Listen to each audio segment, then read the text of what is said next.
Teacher, you are a poet. As you weave with your colorful magic language a passion for your subject, you create a vast and grand mosaic of curiosities to imagine, secrets to unfold, connections only to begin the cycle of learning. Teacher, you are a physicist. As you bring magic, logic, reason, and wonder to the properties, changes, and interactions of our universe.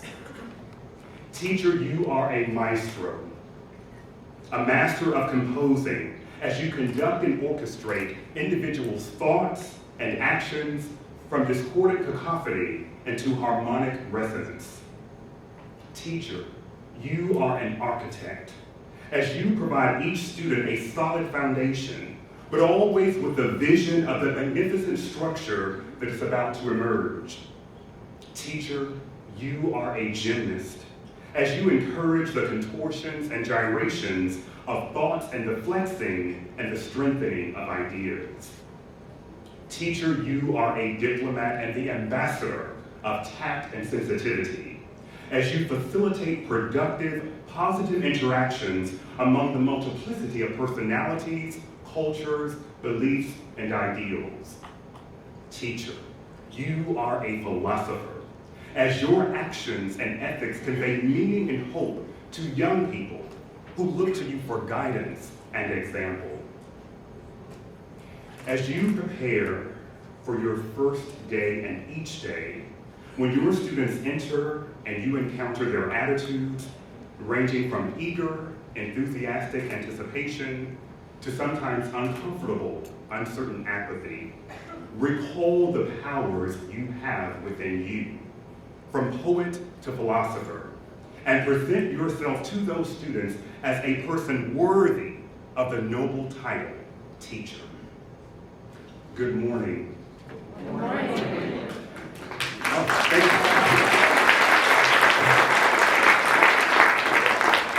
you. Before I begin my journey with you today, as a former program coordinator of the Teacher of the Year, Administrator of the Year, and Milken Educator Awards programs, I want you to receive this recitation of Trish Marcuso's That Noble Title Teacher as a tribute to your exemplary and extraordinary work in the lives of our students.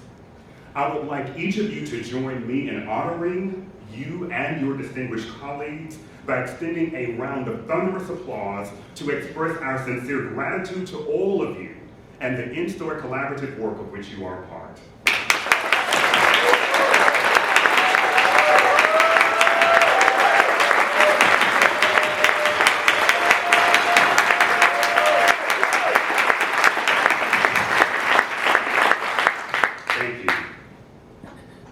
I have had the privilege of working with districts, states, and national organizations in various capacities, one of which is using both my content area of expertise in educator quality and equity with my expertise in content facilitation to support, plan, and conduct engaging, interactive, thought-provoking, and meaningful equity discussions and action planning sessions, honoring the principles of adult learning and interactivity. This morning, we only have time to do just one reflective and interactive activity. The rest of my time with you will be devoted to sharing how more districts and states are implementing comprehensive educator equity work aligned with your conference vision, a clear voice, a collective vision. What I would like you to do at this time is to reflect on two questions. You're going to watch a video entitled, "And How Are the Children?" This video is inspired by a quote that I often use to set the context for our educator quality work with states, districts, and mostly at national conferences where I'm convening. For the purposes of today, I want you to reflectively think about these two inquiries. How are the children well in my district, my schools, and my community? And how are the children not well in my district, schools, and community? And then the next question is, how does this question, and how are the children, and the messages in the video align with and support your vision for this year's conference, a clear voice, a collective vision? We will now show the video. Among the most accomplished and fabled tribes of Africa, no tribe was considered to have warriors more fearsome or more intelligent than the mighty Maasai. It is perhaps surprising then to learn the traditional greeting that passed between Maasai warriors, and how are the children? It is still the traditional greeting among the Maasai, acknowledging the high value that the Maasai always place on their children's well-being. Even warriors with no children of their own would always give the traditional answer, all the children are well. Meaning, of course, that peace and safety prevail, that the priorities of protecting the young are in place, that Maasai society has not forgotten its reason for being, its proper functions and responsibilities. All the children are well means that life is good. It means that the daily struggles for existence do not preclude proper caring for their young.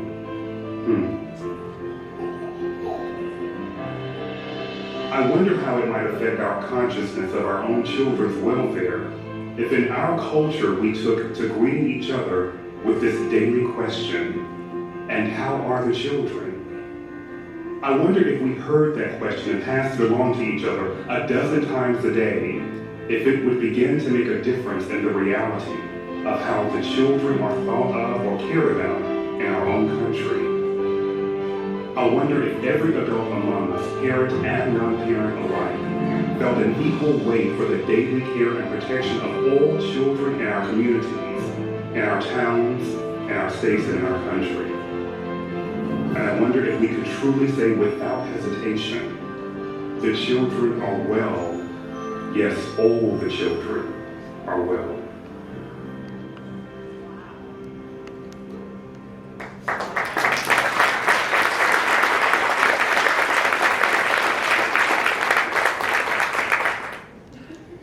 So it's very difficult for me to watch that video unless I'm alone, because it is very emotional to me.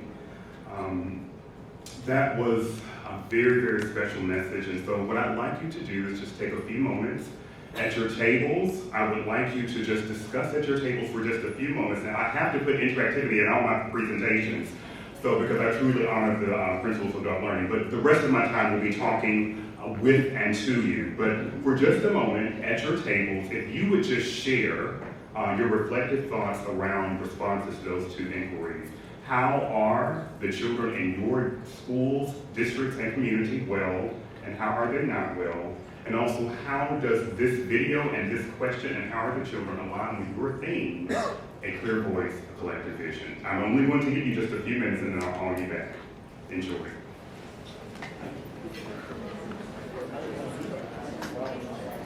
One time, if you can hear my voice, clap twice. If you can hear my voice, clap 3 times.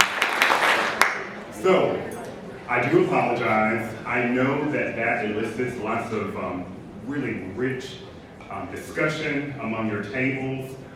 So I'm just going to put my beloved colleague on the spot. Catherine knows that most times I have 6-8 hours with educators. So maybe she'll invite me back after today so we can really engage in interactive activity, which is what I really enjoy. So the rest of my time is talking and sharing with you. But I hope that you enjoyed engaging in that discussion, watching that video, seeing the connections. This is such a critical question. And today and every day, this question and how are the children and this video serve as the foundation for our work and for our discussion and my discussion with you this morning. Before I begin, I do have to acknowledge again my beloved colleague, Catherine Bassett. And I do get a little emotional when I talk about specifically women in my lives who really see me and understand my passion, my areas of expertise, my love for what I do, and the devotion that we have to this work. And Catherine is one of those individuals, and I love her so much for that. Yes.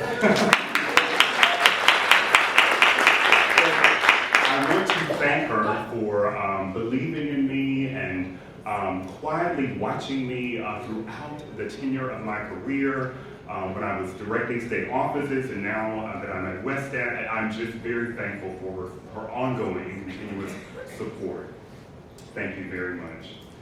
You're welcome. I also thank my supervisor, Allison Henderson, who is one of the VPs at Westat, who really believes in supporting our work on our team. I am so thankful that I have a colleague, not just a boss, but a colleague, a friend, a supporter who gives me the opportunity to go out to states and districts and national organizations and partner with them and engage in this work and fully supports that work. So I'm very, very thankful. And I also want to thank our Westat team, all of my wonderful colleagues who are engaged in this work in multiple different ways as well.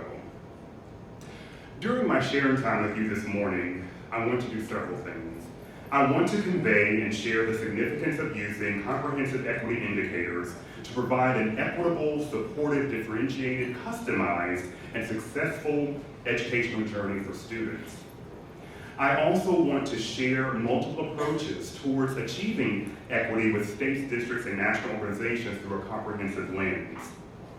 I hope that you will continue to see how we can all continue to articulate a clear vision, a collective vision, a clear voice, a collective vision to help us more favorably answer the question, and how are the children? Now this morning, we're not going to focus on legislation and law today. Rather, today I want you to have an inward focus on your contributions to the profession, amazing contributions to the profession, and how you continue on a daily basis to influence implementing a more comprehensive approach to achieving educator equity for all students. As I continue to set the context for our time together this morning, I want to share a few more contextual things with you. It's no secret that I adore Gloria Ladson-Billings. I love her. I have read her books. I have read her articles. I've been to many innumerable presentations, and I was so very blessed to be a part of the Department of Education, directing the Office of Educator Equity, partnering with the Ohio State University and school districts in Ohio to actually activate her premise of culturally relevant dimensions, culturally relevant teaching dimensions. So it's just an honor to be able to have that experience. But also I really appreciate and adore Zaretta Hammond, Glenn Singleton, Dr. Carol Dweck, many other researchers that believe in this work so wholeheartedly and are just as committed and passionate and devoted as we are towards that work. As I was thinking about all of my learnings and experiences with these amazing researchers, I too, like them, am also inspired by my own educational journey. My exemplary and amazing teachers, my daily school rhythm, my mother's amazing support. My mother was an avid reader, and what was so amazing to me is that my mother never said, "I want you to read." She modeled it almost every day. She worked for Bell South. She was a full-time mom, full-time worker at Bell South, and she still found time to engage in something that she loved since she was a child, and that was reading. And she exemplified that. And so we went to the library innumerable times. We cultivated relationships with our librarians. I remember years and years ago when I was an adult, my mother and I were going to a concert, and we were going up the escalator, and at the top of the escalator, I saw one of my librarians from her childhood, and I screamed like this was a celebrity. And she did too. She remembered me and my mother, and we hugged. It was the most amazing experience. So I have fond, wonderful memories of going to the library with my mother, checking out books, having small conversations with our librarians, going back home, sitting in our den with the television set black and reading. I thought that was normal. I enjoyed that. And it's funny, I never really talked about that with my friends. It was just normalcy in our household. I also recall my father's continual reminder to me and my three brothers that we need to always be in a position to create our own jobs. That was my father's way, and he consistently told us that since we were knee-high, He consistently shared that message with us, but I believe that was his way or his justification of telling us you have to bring A's home no matter what. And I also think about my maternal grandparents. I was very, very close to my maternal grandparents. Every male child, grandchild in our family, we were required to work with my grandfather, who was a janitor. We did not have a choice. Unfortunately or fortunately, my high school was adjacent to the insurance company for which he worked, so there was no excuse for me not to be there. And so on the first day, when after band practice, I journeyed there, my grandfather said, all I want you to do is watch me today. So when I arrived, I heard my grandfather humming, and as he always did, he was such a man full of joy. And he said, I just want you to watch me. And so I did, and as we went to various offices and cubicles, if the person was not on the phone, they would actually stop and say, hello, Mr. Evich, how are you, Mr. Evich? Who do you have with you, Mr. Evich? I was totally shocked. I thought we would be invisible. I did not think we would be acknowledged, but we were acknowledged numerous times throughout the day. And I learned to also carry not only my mother and my father's work ethic with me, but also I carry my grandfather's, maternal grandfather's work ethic with me every day as well.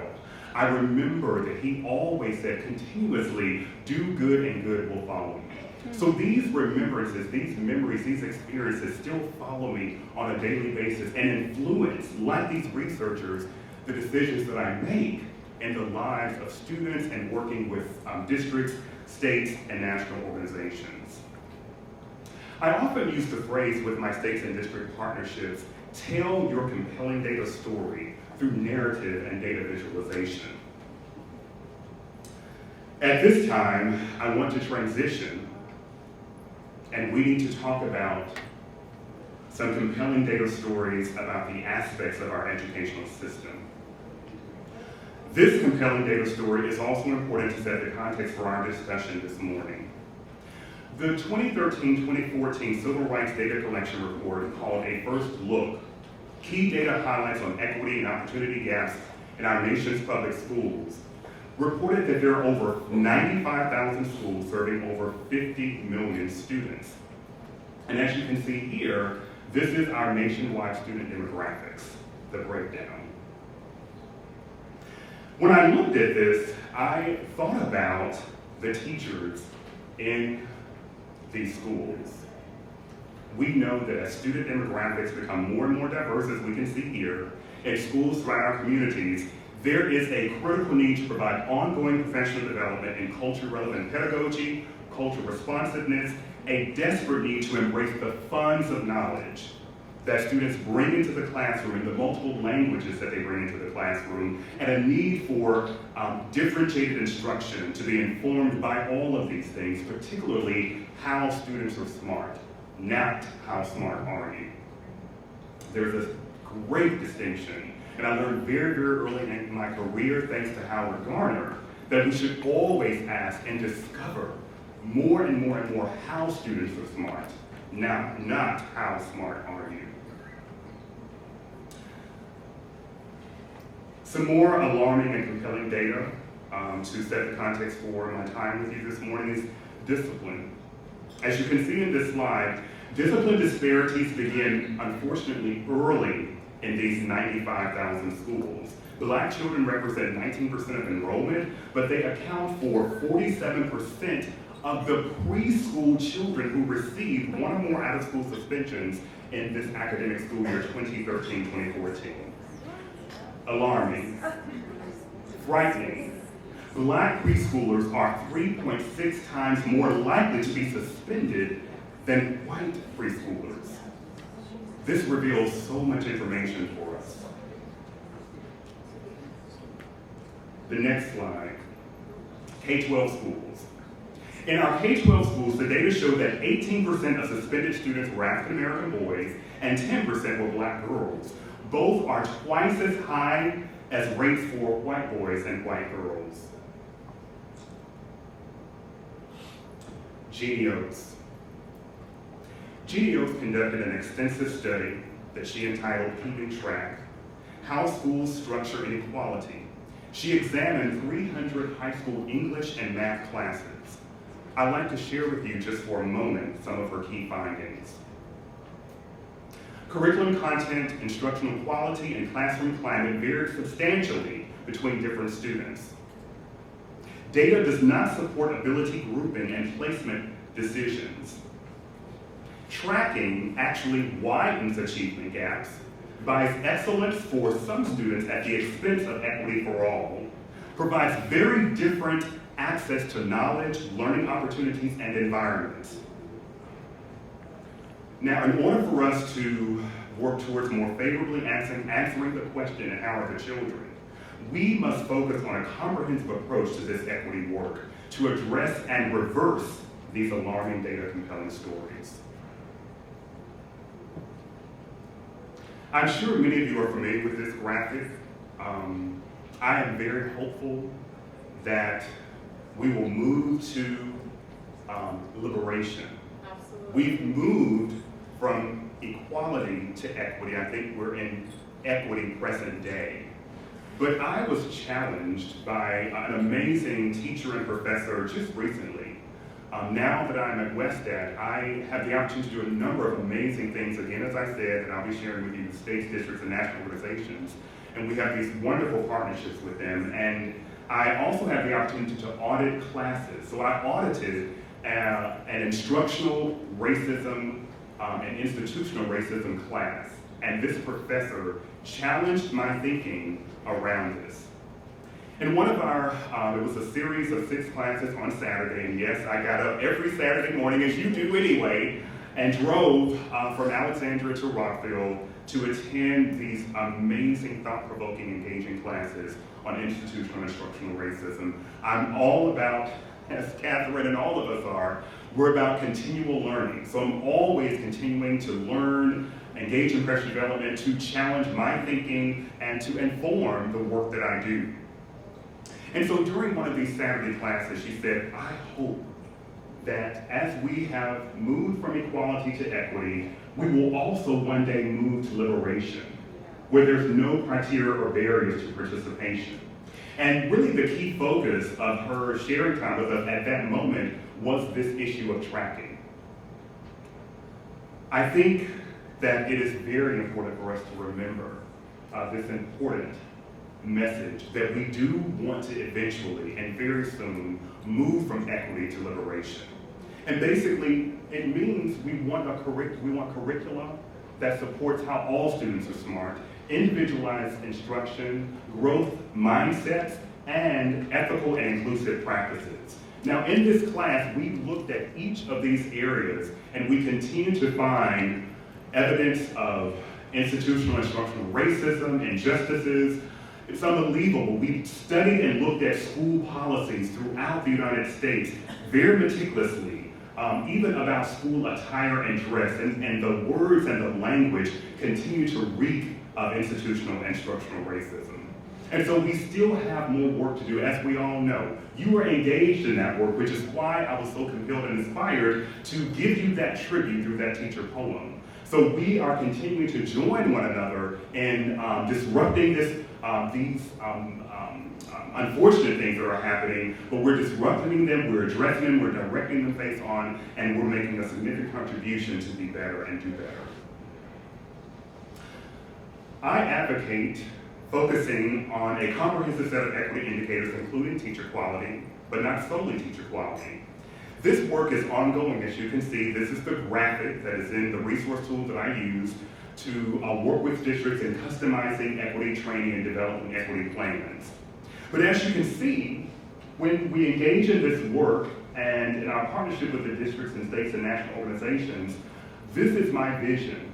And this was inspired through my work in Ohio with the Ohio Department of Education, with all of our districts, and particularly our 21 urban districts. So again, this work is cyclical, it's ongoing, and there's a continual progressive process of conducting data analysis using multiple data sources, like Victoria Bernhardt's demographic data, perception data, student learning data, and school processes data.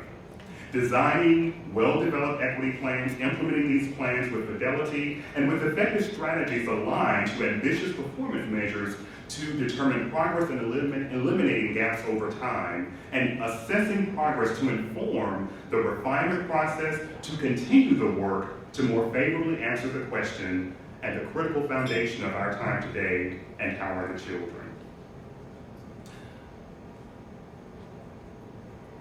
These comprehensive equity indicators have been developed from all of the experiences that I've told you, my experience at the Ohio Department of Education, and from many years of collecting qualitative equity data and educator quality data.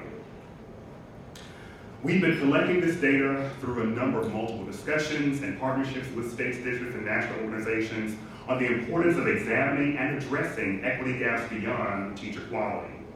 As I said earlier, this started over 20 years ago, in fact, when I first started at the Department of Education, at the Ohio Department of Education, as their first director of the Office of Educator Equity at the Ohio Department, to cultivate relationships with the Ohio 21 urban districts, with their suburban and rural districts, to establish partnerships with universities and colleges, and also to work with national organizations to partner with them to join us in examining our comprehensive approach to implementing, monitoring, measuring, and public reporting progress on eliminating our identified gaps over time. This was a wonderful 5-year journey with ODE. And during that time, I also attended graduate school classes at OSU in equity studies. So when I transitioned to WestAC, I was very poised and ready to continue this work based on the challenge that Allison had given me. So I'm going to use several examples of what we're doing to continue this work of working with districts to use comprehensive equity indicators to engage in their equity work. Now, in spring of 2015, we partnered with the National Urban League and the Urban League of Greater New Orleans to design and conduct customized equity training to a cohort of 15 school districts working in partnership with the Urban League of the Greater New Orleans area. One of the things that was very interesting to me was our conference calls. During our conference calls, it was critical for me to, of course, actively listen and to remember a foundational principle that I learned really decades ago in my undergraduate study, Be Here Now. In listening to the Urban League staff and the partner superintendents, one of the pervasive themes that came out of those discussions was the importance of addressing equity gaps beyond teacher quality. I continue to hear this theme not only focus on teacher quality but other indicators at national conferences, equity presentations, interactive discussions that I had, and where I conducted interactive content facilitation and action planning sessions across the nation. Drawing from my own educational experience, reviewing the aforementioned data that I shared with you, and remembering the messages from the And How Are the Children video, and all of those wonderful opportunities that I've had with states, districts, and national organizations, I extended an existing educator resource suite that I've already developed for states to 7 additional comprehensive equity indicators, and you can see them here. In listening to the Urban League and several other experiences, I realized that it is very, very important for us to examine and include a wide range of essential equity indicators specific to the local district context as critical steps for successful implementation of educator equity plans. So it's important for you to know that what we do is the first thing is that we conduct a thorough data analysis based on Victoria Bernhardt's approach to conducting data analyses using multiple data sources. Once we conduct that analysis, it is our hope that those findings will inform ways that districts can address these equity indicators. And I want to read them out loud for a very specific reason. There are many times that these data analyses will identify critical areas on which districts need to focus in the area of family community engagement, culture-relevant leadership practices, student-centered learning for student-centered data, school climate, equitable student access, diverse staff of excellent teachers, fiscal equity, and teacher quality. What I'd like to do is just quickly give you an opportunity to see in a little bit more detail what we mean for each of these equity indicators and how it's so important as districts come out of conducting these data analyses to align their findings with one or more of these equity indicators, thus creating a comprehensive equity plan to implement and eliminate their identified gaps over time.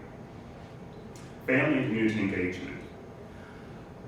This phrase, let's all work together for our children, is so important.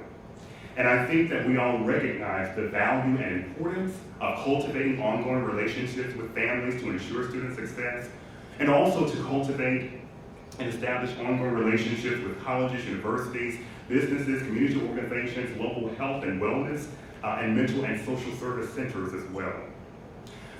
The other thing that I want to do as we look at these indicators a little bit more in depth, but more at a high level this morning, is I want to share promising strategies that are now taking place in these districts with whom I'm working and in Ohio in my past work. So one of these strategies that Hilliard School District in Ohio is doing is conducting home visits to cultivate a more meaningful relationship with their families and parents and community. They've been doing this for decades. It has worked very well.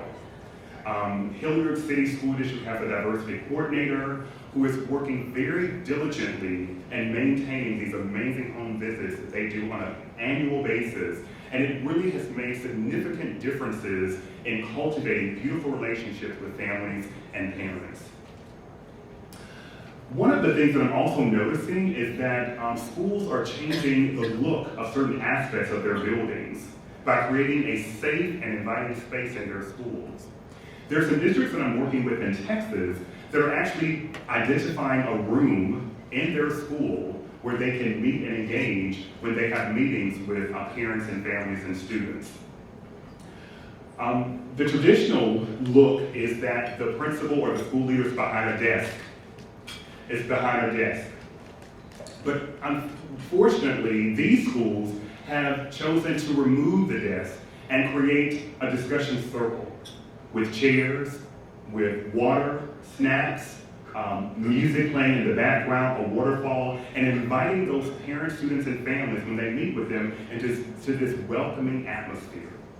This is based on some amazing research from research in California, and it's wonderful to see that these districts in Texas are implementing this strategy in their equity plans.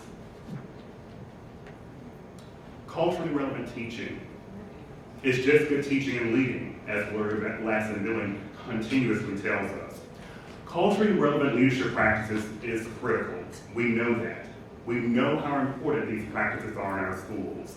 It's going to help us to continue to support the culturally relevant teaching dimensions that deeply value the diversity and richness of the adult and student population in K-12 schools. And we have a number of wonderful strategy highlights that are taking place right now in districts. Right here near us in the DMV area, Montgomery County has an equity division in their central office. They have trained equity specialists who are assigned to schools to cultivate an ongoing relationship to provide customized equity technical assistance service.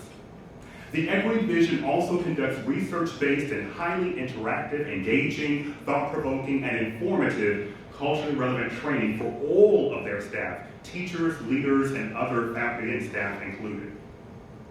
When I was in Ohio, we had the wonderful privilege of partnering with the Ohio State University and a number of urban and suburban school districts.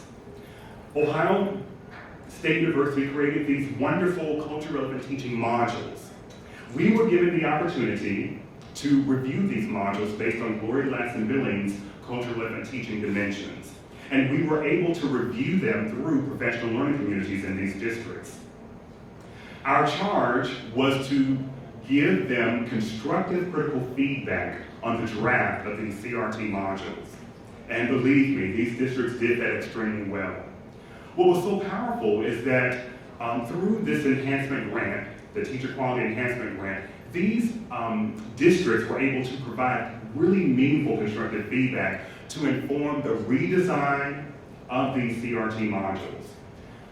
OSU used that feedback to better design these modules, and we were able to disseminate these modules to all of our 21 urban school districts and throughout the state.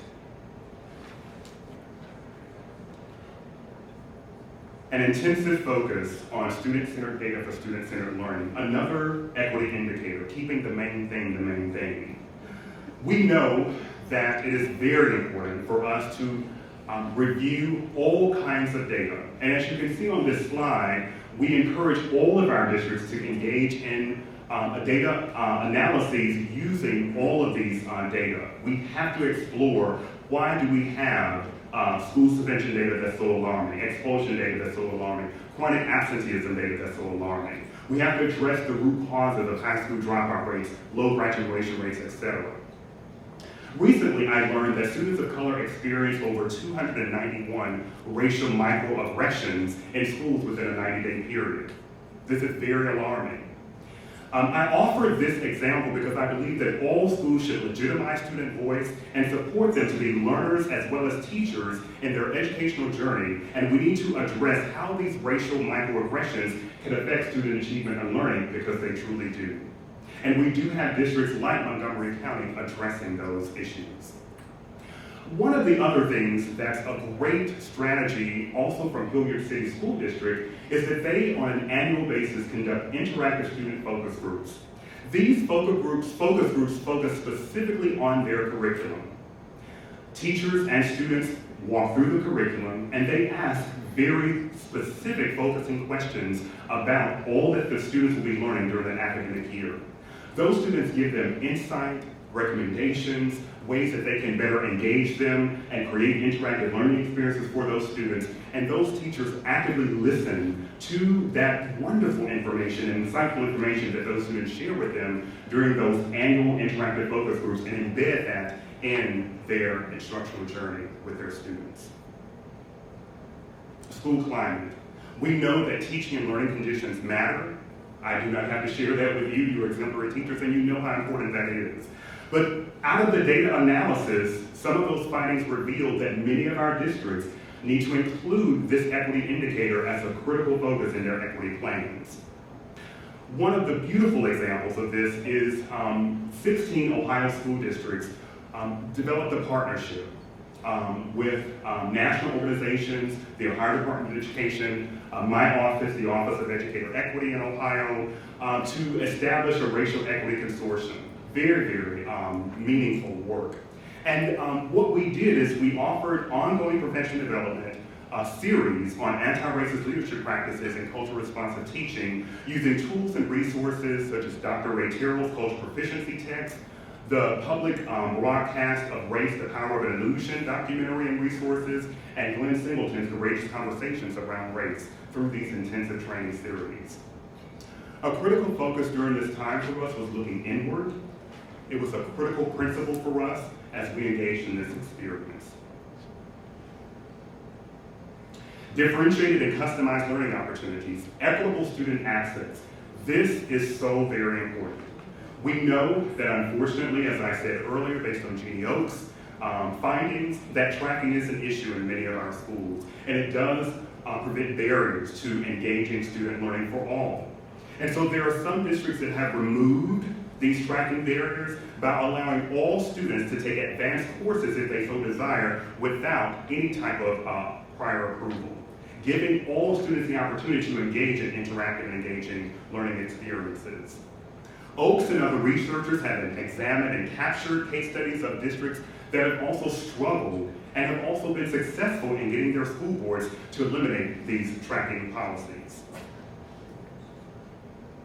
Ensuring a diverse staff of excellent educators. I don't need to tell you how important that is, but I will tell you that some of those findings from districts who conduct these data analysis reveal that they need to focus on this, that they need to develop a comprehensive educator recruitment and retention plan to maintain an excellent cadre of excellent diverse educator workforce. Some really promising examples of this is my experience when I directed the Mississippi Teacher Center. We provided customized technical assistance services to our critical shortage areas in Mississippi to support the development of teacher recruitment and retention plans, and also to do something very important that I find lost in our work today, and that's promoting the teaching profession. We had an annual teaching campaign with the theme. We used all kinds of campaign PR materials throughout our state to honor and support the teaching profession and promote it. We need to get back to these things, and this is what I encourage districts to do.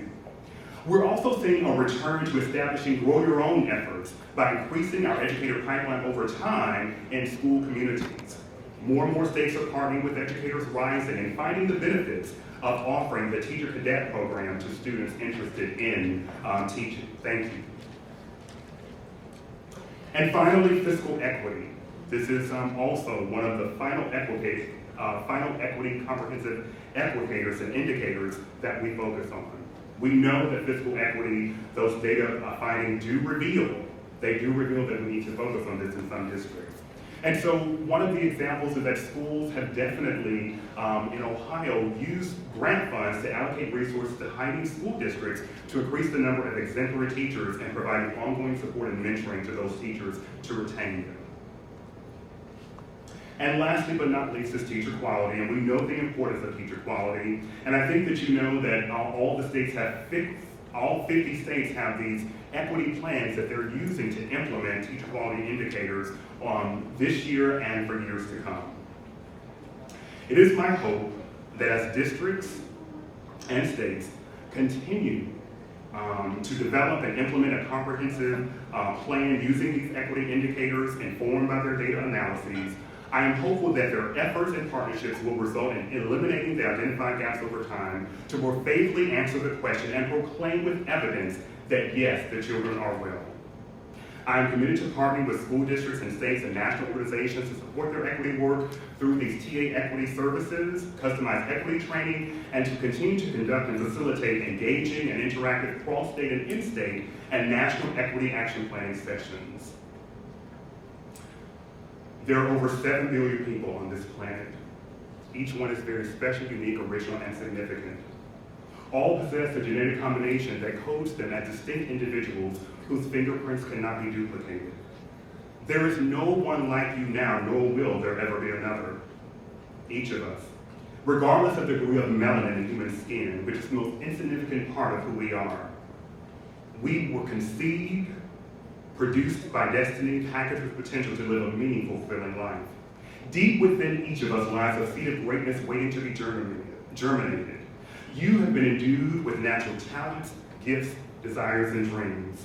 All humanity lives with the natural instinct to manifest this potential. It is my hope, as you believe and as I believe, that we will allow all children to experience the opportunity to be well and live out the significant meaning of this message in this quote by Miles Monroe. In story, your clear voice and collective vision are contributing towards us more favorably answering the question, and how are the children? Let us continue to exemplify that noble title teacher in all that we do for the betterment of children and humanity. Thank you.